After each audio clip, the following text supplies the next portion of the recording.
Hi, I'm Carl Weber. Welcome to Video Aided Instructions English Grammar Series. The topic of this program is using verbs correctly. Now, as you may remember, the verb is the most important word in any sentence. It's the heart of the action, kind of like the engine in a car. A lot of the work done by the sentence is driven by the verb. So understanding verbs and using them correctly is very important. In this program, we'll talk about 3 common trouble areas in using English verbs: verb tenses, irregular verbs, and the subjunctive mood. If you're ready, let's get started.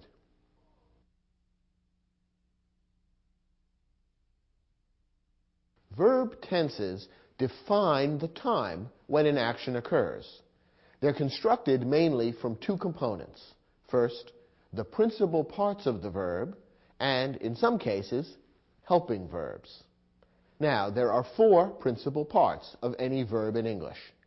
These 4 principal parts are the infinitive, the present participle, the past, and the past participle. Let's take a moment to look at each of these a bit more closely. First, the infinitive. The infinitive is the basic form of the verb. Take a verb like to cook. The infinitive is cook, and the basic form of the verb is the same, cook. The present participle ends in the letters ing. As you'll see, the present participle of any verb is always used with a helping verb, which is a form of the verb to be. Take the verb to cook again. The present participle would be cooking, and it would always be used with a helping verb that's a form of the verb to be. For example, you might say, I was cooking breakfast when the telephone rang. Notice that the present participle cooking is used with the helping verb was, which is a form of the verb to be. Notice, by the way, that the present participle, which ends in ing, looks the same as the gerund. The gerund form of the word cook is cooking.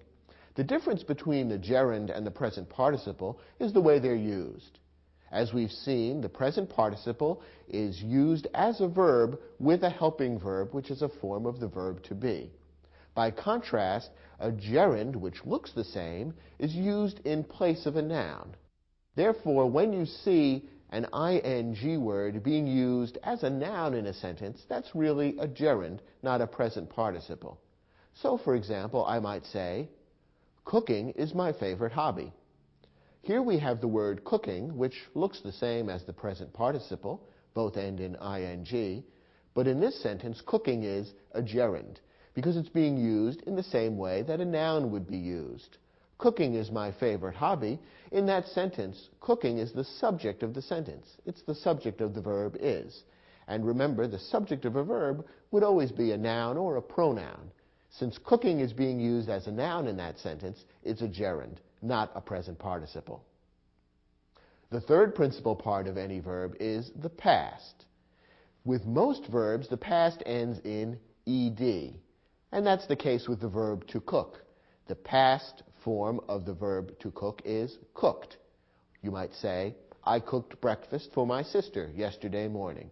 And there we're using the past form of the verb ending in ed. And the fourth and final principal part is the past participle. Now, with most verbs, the past participle looks just the same as the past. It also ends in ed. What's the difference? Well, the difference, again, is the way it's used. The past participle is always used with a helping verb, which is a form of the verb to have. So, for example, the past participle of to cook is cooked, but it would be used with a helping verb, such as have cooked. I have cooked breakfast for my family many times. That's an example of how the past participle would be used, with a helping verb, which is a form of the verb to have. These, then, are the 4 principal parts of any verb: the infinitive, the present participle, the past, and the past participle. And these 4 principal parts are combined in various ways to create verb tenses. Now, there are many verb tenses in English, but the 6 most important are the ones we're going to present to you now. Let's begin with the present tense. The present tense is used to describe action that's happening now. It's formed using the basic form of the verb. Now, take the verb to cook. Remember, we saw that the basic or infinitive form of the verb is cook. You would use this in creating the present tense of the verb. For example, I cook. I cook breakfast every morning. Describes something that's happening now. Notice that with certain subjects, you add an S to the end of the basic form. So you would say, he cooks. He cooks breakfast for his wife every morning. Both of these would be forms of the present tense. The second tense to know is the past tense. The past tense describes action happening in the past. Anytime you're talking about something that happened before now, you would use the past tense. And the past tense is formed from the past form of the verb. Remember that with most verbs, the past form is created by adding ed to the basic form of the verb. And that's the way it is with the verb to cook. He cooked dinner last night. We're describing now something that happened in the past, not now, but at a time sometime before now, namely last night. So we would use the past form of the verb ending in ed. The third tense is the future tense. The future tense describes action happening in the future. Now, the future tense is created by using the basic form of the verb and preceding it with the helping verb will. Therefore, if we were describing something that's going to happen tomorrow, let's say, we would create the proper verb by using the helping verb will and adding that to the basic form of the verb, the infinitive. So the future tense of cook would be will cook, and we might say, he will cook dinner for us tomorrow. We're using the future tense because we're describing something that will happen in the future, namely tomorrow. And we use the basic form of the verb, cook, and precede it with a helping verb, will. Now, the fourth tense is called the present perfect tense. And here's where the tenses begin to get a little more complicated.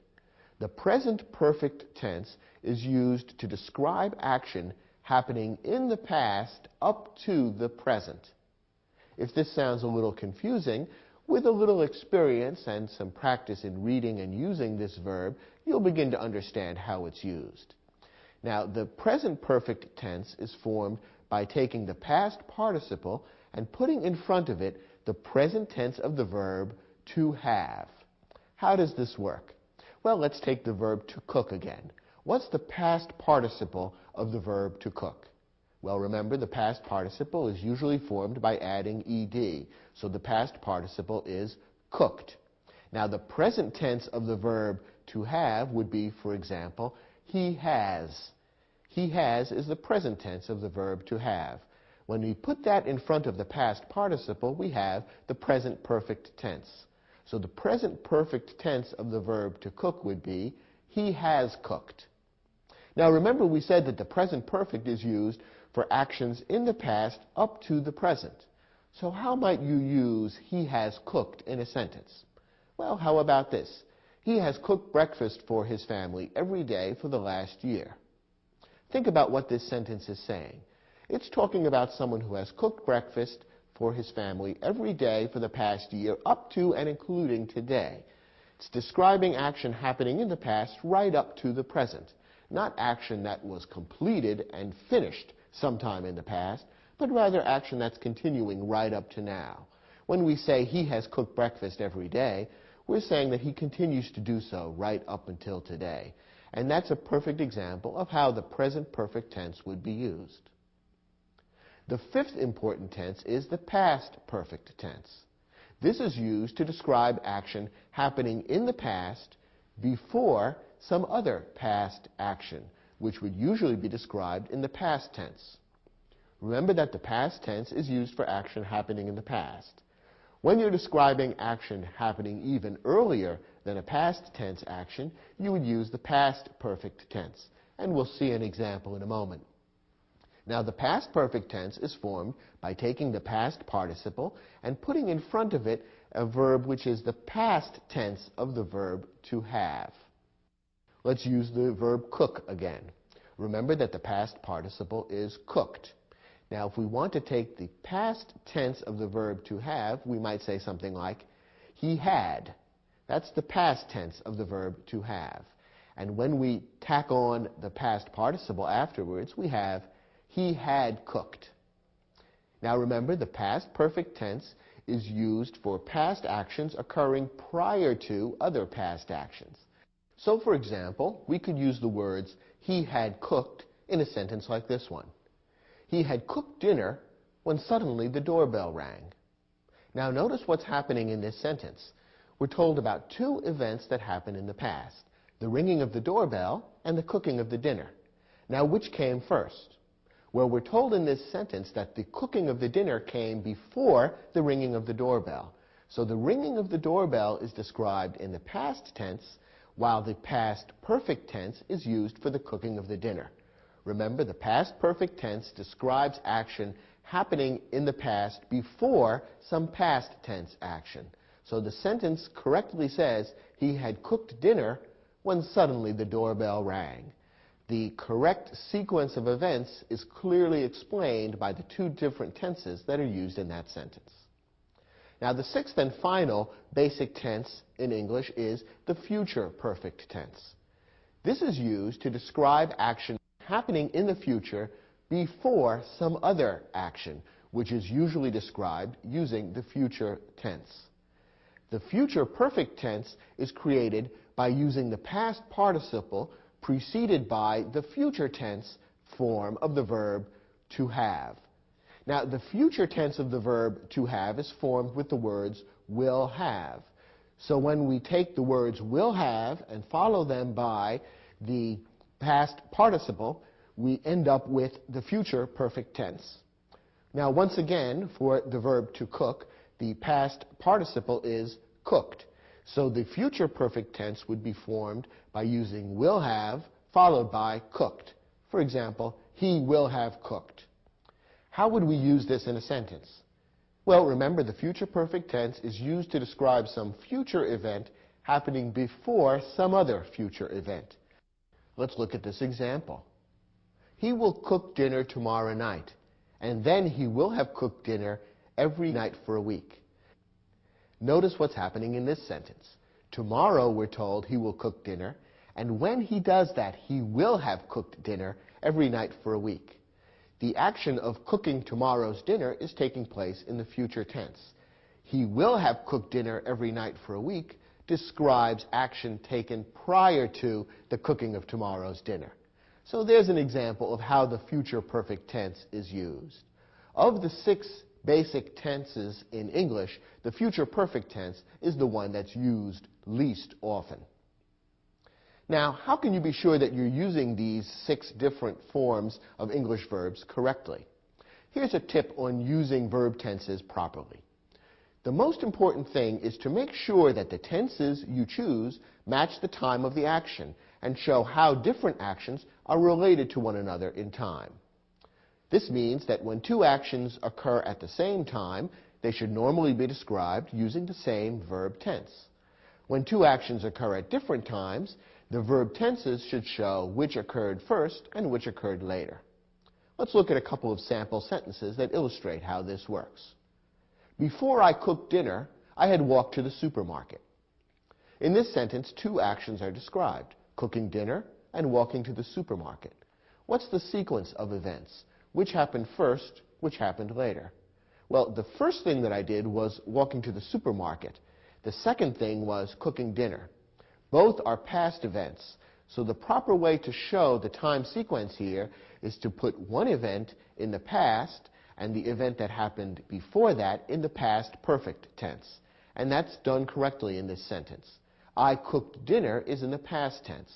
I had walked to the supermarket is in the past perfect tense. And that shows that that event happened before the cooking of the dinner. Here's another example. After Miguel sings a song, Annalisa will dance for us. Once again, there are 2 events described in this sentence, Miguel singing and Annalisa dancing. Which is going to happen first and which one will happen second? Well, Miguel singing will happen first, Annalisa, her dance, will happen second. And once again, the tenses are being used correctly here. Miguel sings a song is in the present tense, which tells us that Miguel is singing right now, or perhaps is just about to begin singing. Annalisa's dancing is in the future tense. Annalisa will dance. And that tells us properly that that event is happening after the singing of the song by Miguel. One more example. You will complete your studies next spring. By then, you will have attended over 90 hours of classes. Once again, there are two events described in this sentence. The first event is you're completing your studies. That's described in the future tense because it's something that's going to happen in the future, specifically next spring. You will complete your studies. That's the future tense. Now, what about the attending of over 90 hours of classes? Well, that's something that's going to happen prior to your completing of your studies. After all, attending all those classes, all of that is part of the process of the studies. So that's an event happening in the future prior to a future tense event. Therefore, it should be set up in the future perfect tense, and that's correctly done in this sentence. You will have attended over 90 hours of class. Will have attended is the future perfect tense, and that tells us that that event is going to happen prior to the completion of the studies. In all of these sample sentences, two events occur, and the proper verb tenses have been selected to make it clear which event comes first and which event comes later. Do you think you have a handle on how these 6 basic English verb tenses are used? Good. Turn to your study guide. You'll see we've created an exercise that will give you a chance to practice your understanding of how to use verb tenses to indicate the time when an action occurs. Try your hand at the exercise, and when you're finished, come back and we'll look at the questions together.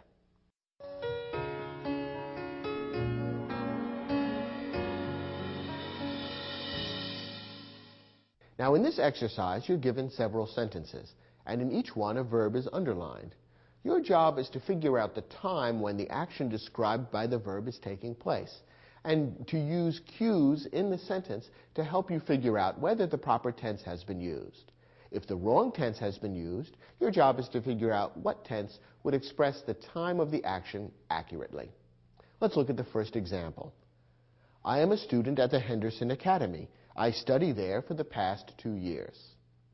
Now, in this sentence, the verb study has been underlined, and study is a present tense verb. It would be used to describe actions taking place right now. Now, is that the correct tense given what's happening in this sentence? Well, there are 2 actions described in this sentence. One is, I am a student at the Henderson Academy. Now, that's a present tense verb, meaning that being a student at the Henderson Academy is something that's happening right now. What about the studying? Is that something that's happening right now? Well, yes and no. Because I'm a student at the Henderson Academy, I am studying there now, but I've also studied there over the past 2 years. The sentence makes it clear that this is an event which took place in the past and is continuing up to today. Now remember, what English tense is used to describe that kind of action? The answer is the present perfect tense. The present perfect tense is used to describe activities that are happening in the past up to and including today. And since the studying is taking place in the past and up to today, we want to use the present perfect tense for that verb. And the present perfect tense, you'll recall, is formed by using the past participle and preceding it with the present tense of the verb to have. The correct form for this verb then would be have studied. That would be the present perfect tense, and the sentence would then read, I am a student at the Henderson Academy. I have studied there for the past 2 years. And now the proper sequence of events is perfectly clear. Let's take a look at the next example. By the time of our arrival in Houston next Sunday, we have traveled over 500 miles. Now in this sentence, again, 2 actions are being described. One is the arrival in Houston, and the other is the traveling over 500 miles. Now, when will these events take place, and what's the proper sequence? Which one will happen first? Which one will happen second? Well, we're told that the arrival in Houston is going to take place next Sunday, so that's a future event. Now, what about the traveling? Is the traveling going to take place before or after the arrival? Well, the traveling will take place before the arrival, because after all, we have to travel before we can arrive. So the traveling 500 miles is a future event that is taking place prior to some other future event. And therefore, we want to use the future perfect tense. And remember, the future perfect tense is formed by using will have as the helping verbs. So the proper form for this underlined verb would be will have traveled. And the sentence would then read, by the time of our arrival in Houston next Sunday, we will have traveled over 500 miles. And that lays out the sequence of the two events in this sentence quite clearly. Next example. Before he sprained his ankle, Charles exercises in the weight room 3 times a week. Once again, there are two events in this sentence. Charles sprained his ankle. That's a past tense event. That means it happened in the past. Now, before that, something else happened, namely Charles exercising in the weight room 3 times a week. What's the best tense to use to describe a past event happening prior to some other past event? The past perfect would be the best tense to use in that circumstance. So the right way to phrase the verb exercises would be had exercised. That's the past perfect form of the verb. And the sentence would then read, before he sprained his ankle, Charles had exercised in the weight room 3 times a week. Next, when she applied for her job at the airline, Diane stated that she had served in the U.S. Air Force. Now, we actually have 3 different events or activities in this sentence. She applied for her job at the airline. That's one event, and that's taking place in the past. Diane stated, so Diane stated or said something. That's another past event, and that took place at the same time as the application. And that makes sense. Part of the application for the job is explaining about her background. So she applied, she stated. Those are 2 past tense events, both described using the same verb tense and both describing events in the past happening more or less simultaneously at the same time.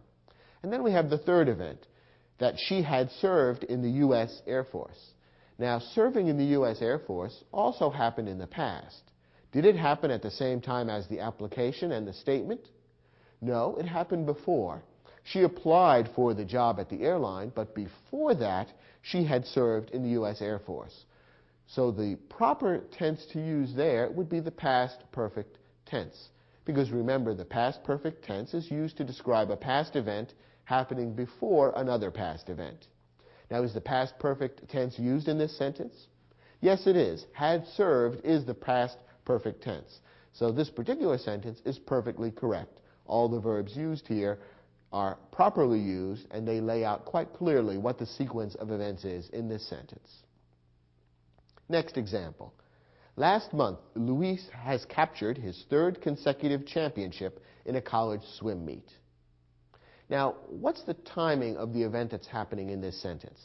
Well, we're told that it happened last month, so we can see that this is a past event being described. Now, what verb tense is being used here? What form of the verb is being used in the underlined verb? It says has captured. Now, has captured is the present perfect tense. Remember, the present perfect tense is uses the past participle, captured, together with the present tense of the verb to have. So here the present perfect tense is being used. Is that the correct tense to use in this sentence? Remember that the present perfect tense is used to describe past events extending up to today. Now, is the capturing of the championship by Luis, is that a past event continuing up to today? Not really. He captured the championship in the college swim meet last month. It happened then, and it was completed then. Therefore, this is simply a past action, not the kind of action that should be described in the present perfect tense. Instead of the present perfect tense, the simple past tense ought to be used. So the sentence should read, last month, Luis captured his 3rd consecutive championship in a college swim meet. Because the event took place in the past and was completed in the past, the simple past tense ought to be used, and that would be captured.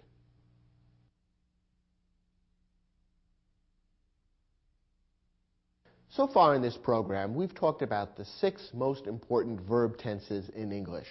And we've seen that all 6 of those verb tenses are formed using the 4 principal parts of any verb. And remember, those 4 principal parts are the infinitive, the present participle, the past, and the past participle. Now, in this lesson, we're going to talk about one tricky element in English, which is the fact that not all verbs form their past and their past participle by simply adding ed to the basic form of the verb. It would be a simpler world if that were the case. But in English, there are a number of verbs that are called irregular verbs. Irregular verbs have past and past participle forms that are not made by adding ed. Well, how are the past and past participle forms of irregular verbs created? What's the rule? Unfortunately, there is no rule. There are many different irregular verbs, and they form their past and past participle forms in a variety of ways. In some cases, the past and past participle forms are one and the same. In other cases, they're different. And there's no one rule that explains how they're formed. Unfortunately, you simply have to study and learn the irregular verbs by memorization and practice. It's one of the things in English that makes learning the language a little bit tricky for people who didn't grow up speaking English. But I'll let you in on a little secret. Even people who grew up speaking English do sometimes find irregular verbs tricky to form and use. So you're not alone if you find this to be a challenge in using English correctly. Now, the most important irregular verb is the verb to be. It's important because it's used so often. The principal parts of the verb to be are be, being, was, and been. Be is the infinitive, being is the present participle, was is the past, and been is the past participle. Now, all the forms of the verb to be are a little bit complicated, confusing, and rather unexpected. So in your study guide, we've provided all the basic forms of the verb to be in the 6 most common English tenses. When you take a verb and provide all the basic forms of it, that's called conjugating the verb.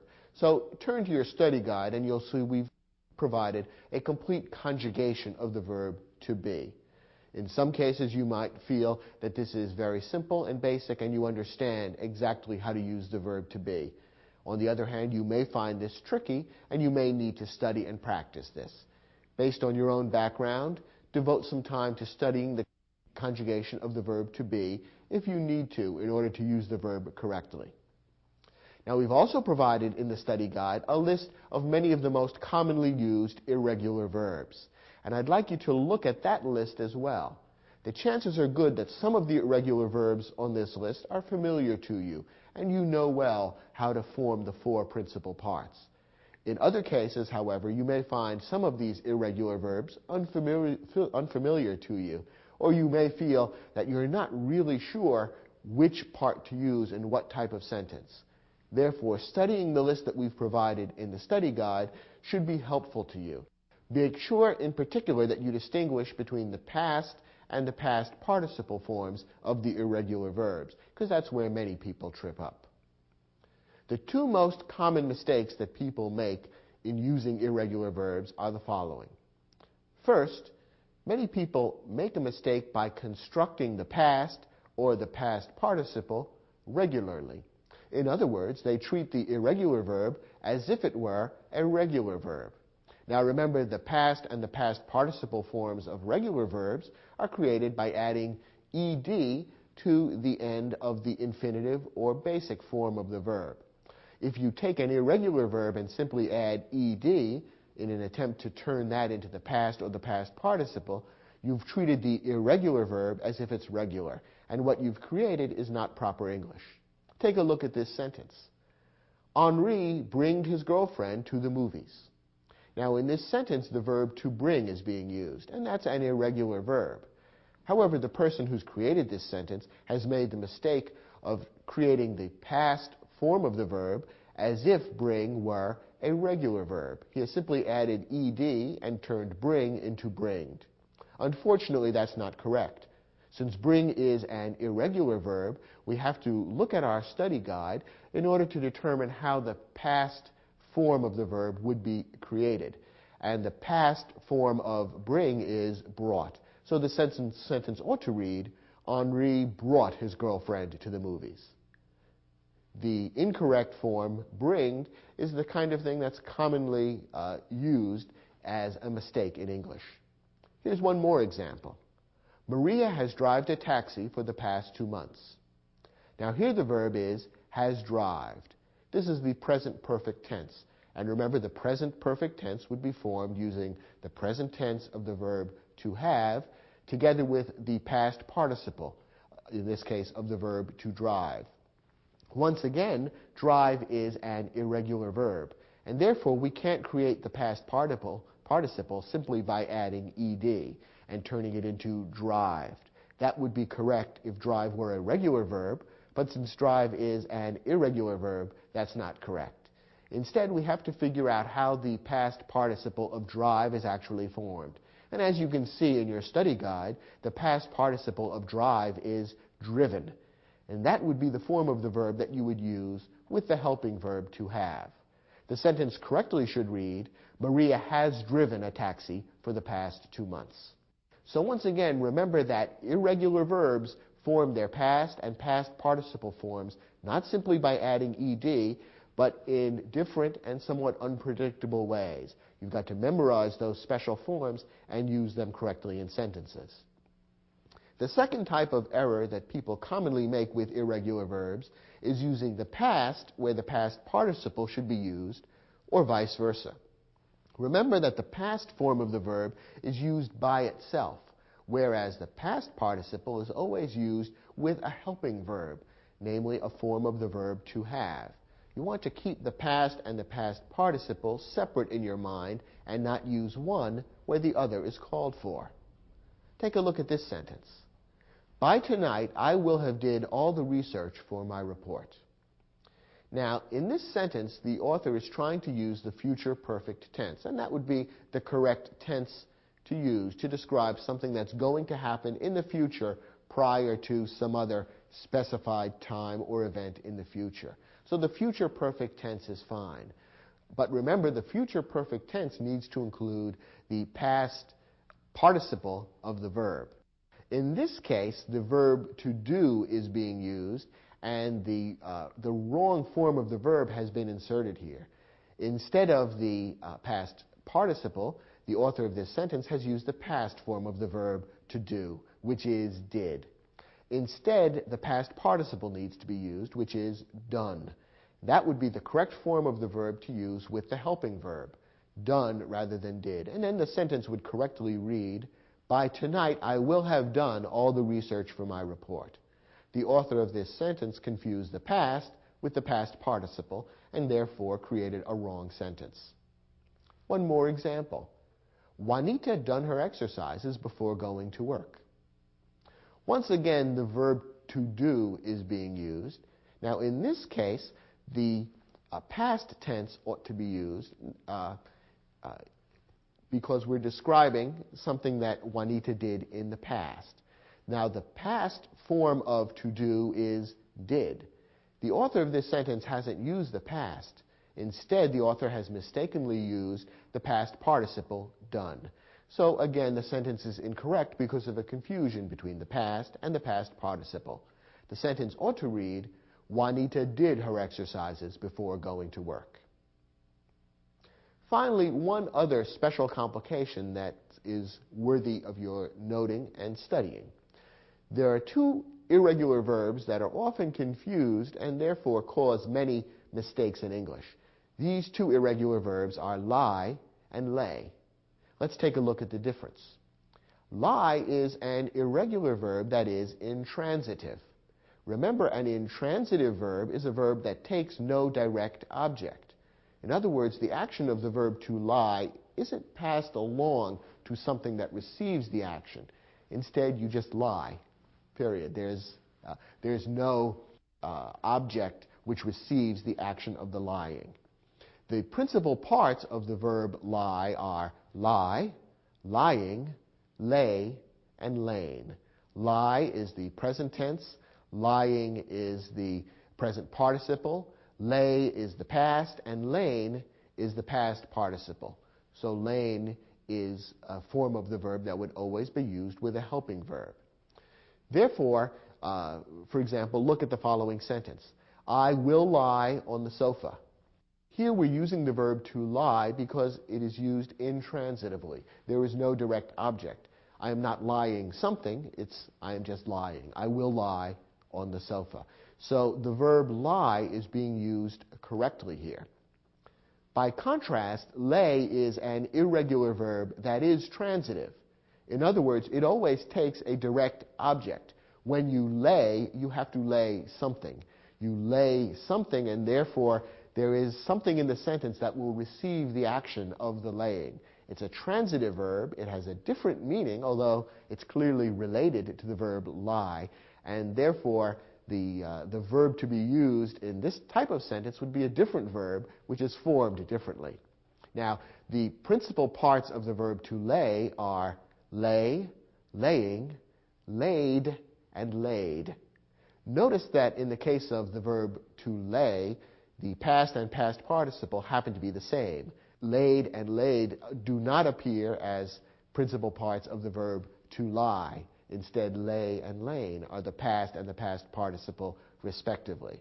So all these words which sound somewhat similar have very distinct meanings and distinct uses and need to be distinguished carefully.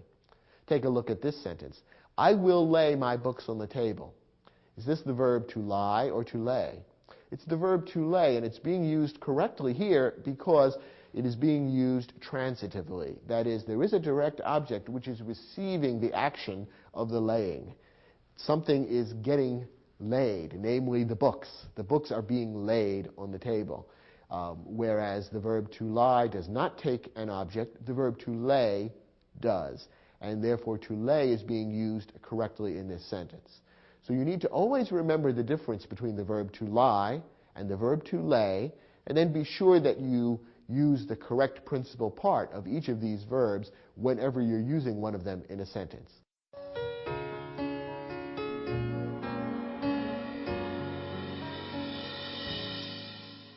In each of these sentences, an irregular verb is used and underlined. Your job is to decide whether the irregular verb that appears in the sentence is correct, and if not, to figure out what form of irregular verb would make the sentence correct. Let's look at the first example. The mechanic examined the car and discovered that the accident had broken its rear axle.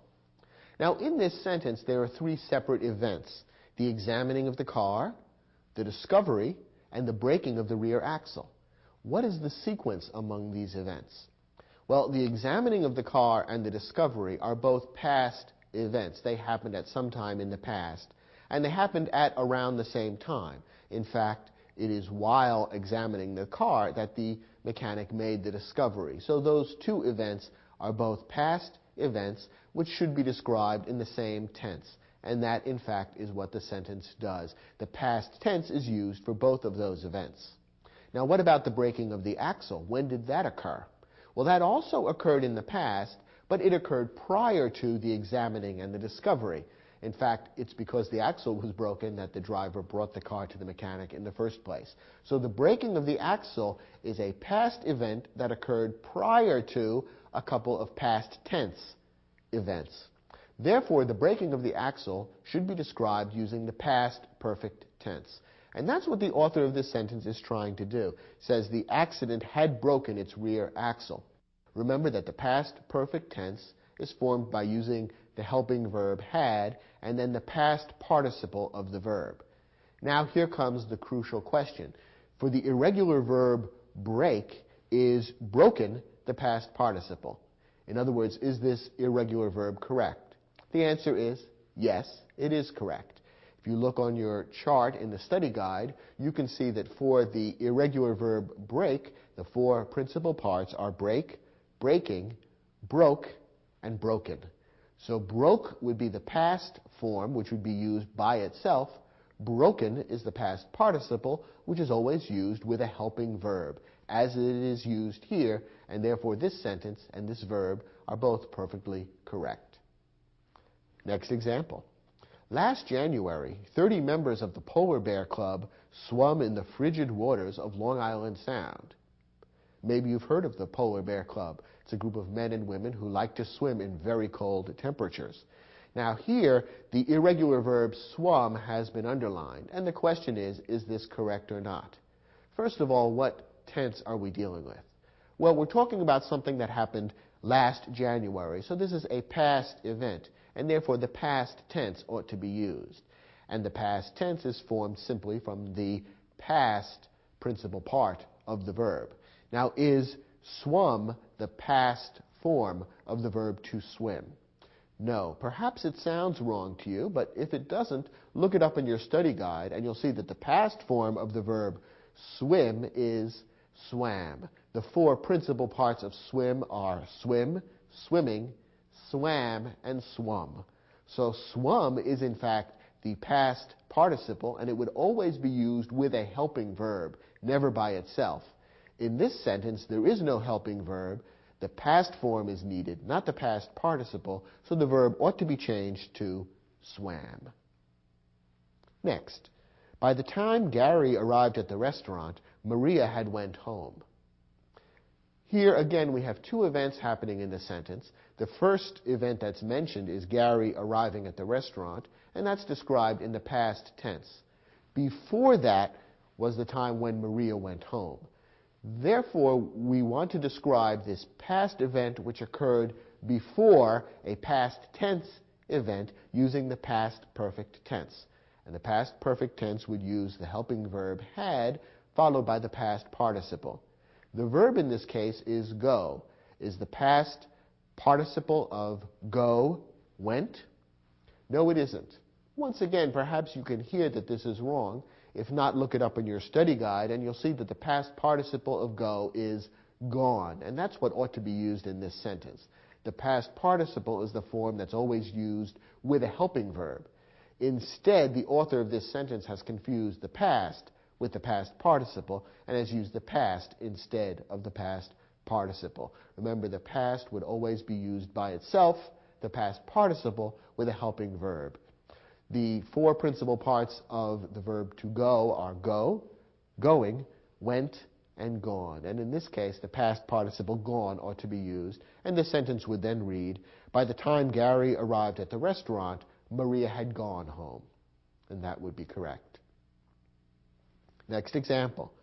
With a triumphant grin, Sam laid his cards face up on the table and declared, 3 kings. So Sam has won this card game, but has the proper irregular verb been used? Well, let's begin by figuring out which of those two tricky irregular verbs would be proper in this sentence. Do we want the verb to lie or the verb to lay? Well, remember, the verb to lie is an intransitive verb that doesn't take a direct object. The verb to lay is a transitive verb that does take a direct object. In this sentence, is there a direct object or not? Is something receiving the action of the laying? Yes, there is a direct object. It's the cards. Sam is laying the cards on the table. Therefore, there is a direct object, and we want the transitive verb to lay. Now, what tense is being used here?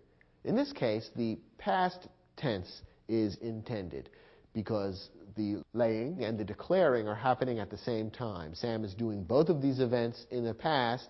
They're happening simultaneously, and therefore the past tense ought to be used for both.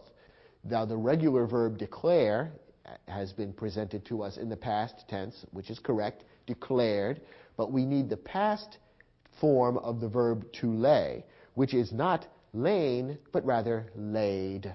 Remember, the four principal parts of the verb to lay are lay, laying, laid, and laid. Instead, the author of this sentence has confused the verb to lie and to lay. We warn you that this is a very common confusion, and this sentence would be a typical example of how people use the wrong verb and thereby confuse both the meaning and the grammar. The sentence ought to read, with a triumphant grin, Sam laid his cards face up on the table and declared 3 kings. Next example. The famous Boys Choir of Harlem has sung in concert halls throughout the United States. What's being described here is a past action taking place up to and including the present. The singing by the Boys Choir of Harlem is something that has happened in the past and continues to happen today. So the present perfect tense is being used here, and that's formed by the verb has, helping verb, together with the past participle. Now, is sung the past participle of the verb to sing? And the answer is yes. This is perfectly correct. The four principal parts of sing are sing, singing, sang, and sung. Sang is the past form and would be used without a helping verb. Sung is the past participle and would always be used, as it is here, with a helping verb. So this sentence is perfectly correct. Did you get all 5 of these sentences right? If you did, good for you.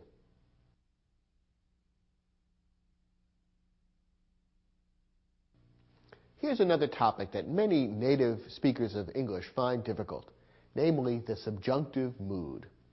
Now, the subjunctive mood is a particular way of using verbs that's rather rare.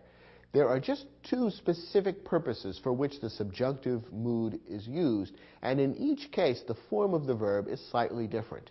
If you can master these 2 purposes of the subjunctive mood and understand how to form the verb correctly in each case, you'll be an expert. First, the subjunctive mood is used to express a formal request or recommendation in a clause beginning with the word that. In this circumstance, the subjunctive mood of the verb is formed just the same way as the infinitive or basic form of the verb. Here's an example that illustrates how this works. She asked that the workers complete their reports by the end of the day. Now, this sentence, you'll notice, is expressing a formal request or recommendation. She, whoever she is, perhaps she's the boss in this particular company, she is asking that the workers do something. So she is expressing a request or a recommendation. And notice that what she is asking them to do is described in a clause beginning with the word that. She asked that the workers do something, etc. Now, the verb that appears in the that clause needs to be in the subjunctive mood. And that verb is complete. Now, remember we said that when you are expressing a formal request or recommendation in a clause beginning with the word that, you would form the subjunctive mood by simply using the infinitive or basic form of the verb. Now, the verb in this case is complete. That is the basic or infinitive form. So the proper form of the verb in this case, this example of the subjunctive mood, is simply complete. So the sentence is correct as we just read it. She asked that the workers complete their reports by the end of the day. So this is the first illustration of how the subjunctive mood might be used in English, to express a formal request or recommendation in a clause beginning with that. And the verb in the that clause should simply be in the infinitive or basic form. Now, the second way in which the subjunctive mood is used is to describe an unreal or doubtful condition. In other words, to describe something that isn't true or is unlikely to be true. Very often, although not always, this is in a clause beginning with the word if. Now, there are 2 possible ways to form the subjunctive mood of the verb under these conditions when we're describing an unreal or doubtful condition. Here are the 2 ways. First, if we're talking about something happening now, in other words, in the present, then the subjunctive mood verb looks the same as the past tense of the verb. Okay, so if we're describing something happening now in the present, the subjunctive verb looks the same as the past. On the other hand, if we're describing something happening in the past, then the subjunctive mood verb looks the same as the past perfect. Remember, the past perfect is formed with the helping verb had and the past participle. Are you a little confused? Don't be. Here are a couple of examples that will help make this clear. Remember, we're talking about describing an unreal or doubtful condition, very often in a clause that begins with the word if. Here's an example. If I had $1 million, I would travel around the world. Now, there are 2 clauses in this sentence. If I had $1 million and I would travel around the world. The second one is describing what I would do if the first clause were true. Now, the first clause is describing an unreal or doubtful condition. We can tell from reading this sentence that, unfortunately, it's not true. I don't have $1 million, and that's why I'm speaking with you rather than traveling around the world. So that first clause is describing an unreal condition. It begins with if. This is a perfect circumstance in which to use the subjunctive mood. Now, remember we said under these circumstances, the subjunctive mood could take one of two forms. If we're describing something happening now, it should look the same as the past tense. Is this happening now? Yes, it's talking about what I would do today if I had $1 million today. So this is the present tense. So the clause describing the unreal condition should contain a verb that looks the same as the past tense verb. The verb we're talking about here is have, and the past tense of have is had. So the correct verb here is had. If I had $1 million. It looks the same as the past tense of the verb to have, but in this case it's expressing the subjunctive mood because it's describing a condition which is unreal or doubtful. So this sentence is perfectly correct. If I had $1 million, I would travel around the world. Here's another example. If he had left the starting block faster, he would have won the race. Once again, we have two clauses here. The second one describes what would have happened. He would have won the race if he had left the starting block faster. So the second clause describes what would have happened if the first clause had been true. Once again, the first clause is describing an unreal or doubtful condition, something that didn't happen. He didn't leave the starting block faster. This is describing something that's unreal. Once again, it happens to be in a clause beginning with if, which is often the case, although not always. So here we have an unreal condition being described. We want the subjunctive mood. Once again, to determine the correct form of the subjunctive mood, we have to think about whether we're describing something happening now or in the past. Well, in this sentence, we're describing something happening in the past. The race was in the past. He lost the race. He might have won if he had left the starting block faster. So we're talking about something happening in the past. And remember, we said a moment ago that to create the subjunctive mood in the past, we want to use a verb that looks the same as the past perfect. The past perfect is formed with the helping verb had and the past participle of the verb. Here we're talking about the verb to leave, and the past perfect form of the verb to leave is had left. So had left is the subjunctive mood verb for this particular sentence, since we're describing an unreal condition and we're describing something from the past. So the sentence correctly reads, if he had left the starting block faster, he would have won the race. One confusion that people sometimes fall into is writing an if clause describing an unreal or doubtful condition. They throw in the helping verb would sometimes, and that's not right. When you're writing this if clause, you use the subjunctive mood verb and you don't use the helping verb would. So, for example, sometimes people might say, if he would have left the starting block faster. That's incorrect. That's not the right way to form the subjunctive mood.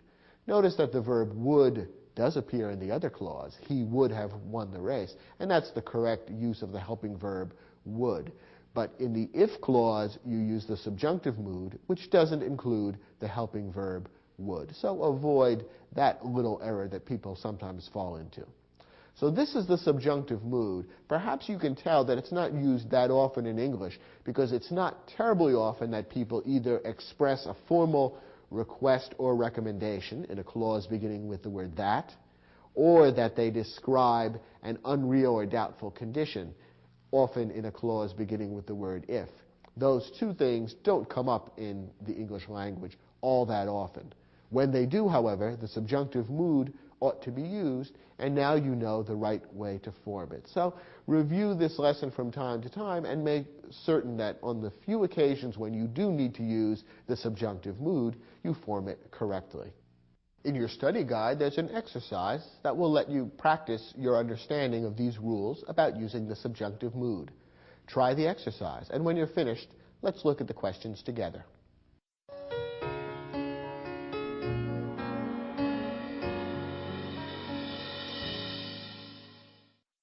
In this exercise, you're given several sentences which require a verb in the subjunctive mood. At the end of the sentence, we've suggested what verb ought to be included in the sentence, and your job is to decide how to form the subjunctive mood correctly given the nature of the sentence. Let's take a look at these examples and see the right way to use the subjunctive mood in each case. If the captain blank that the storm was coming, he would have insisted on returning to port. And the verb that we want to insert in the blank is the verb to know. Now here the subjunctive mood is needed because we have an unreal or doubtful condition being described in the first clause of the sentence. And it is a clause beginning with if, which is one of the most common ways of describing an unreal or doubtful condition. The captain did not know that the storm was coming, so we're describing something that was unreal. His knowledge of the storm didn't really happen. We want to describe this then using the subjunctive mood. And remember, in order to determine the proper form of the subjunctive mood in a sentence like this, we need to know whether we're talking about something happening now or in the past.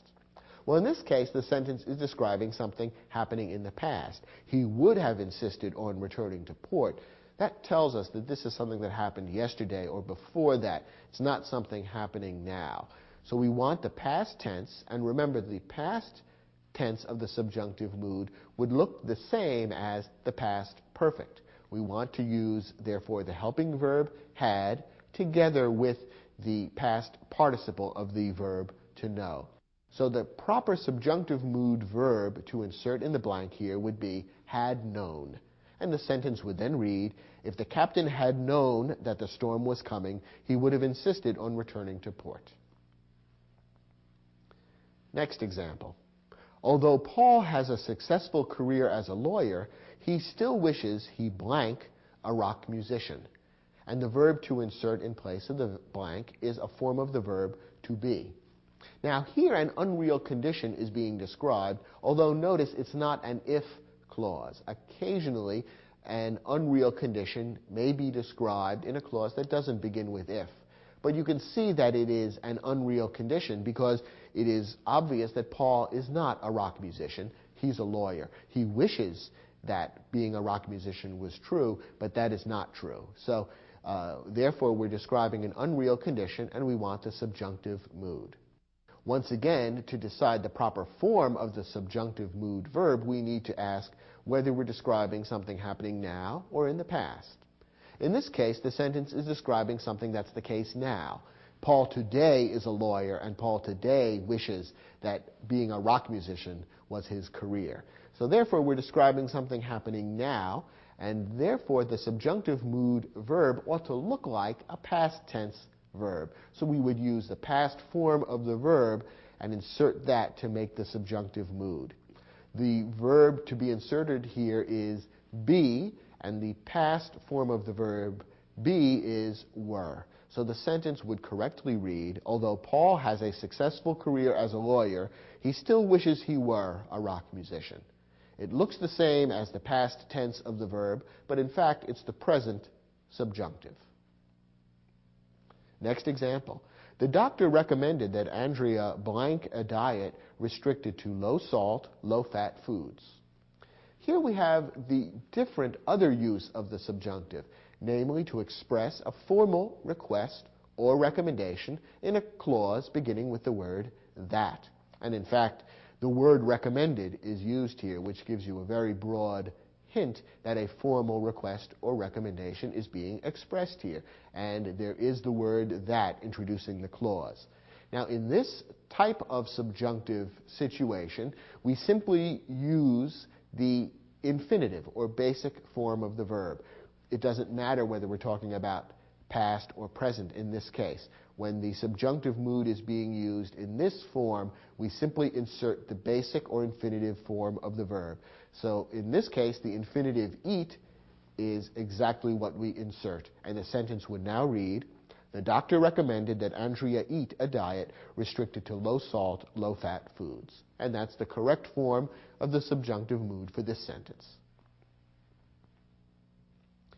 Next, wouldn't you be happy if you blank the next race?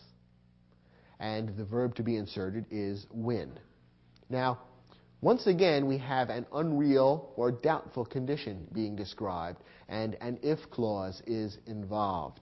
The person who is speaking this sentence doesn't think it's necessarily going to happen that the person she or he is speaking to is going to win the race.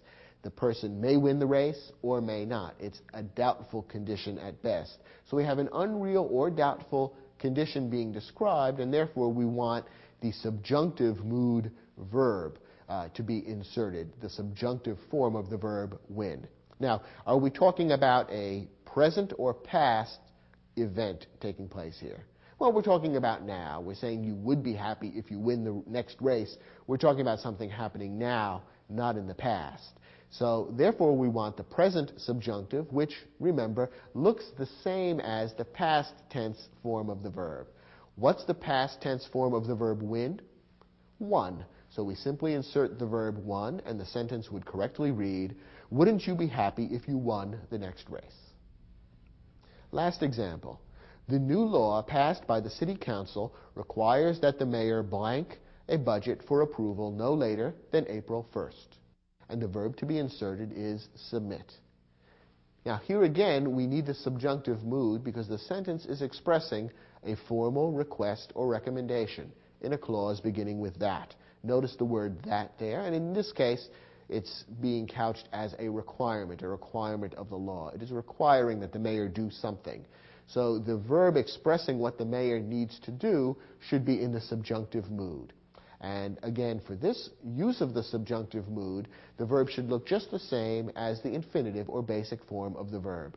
So we simply insert the infinitive submit, and the sentence would correctly read, the new law passed by the City Council requires that the mayor submit a budget for approval no later than April 1st.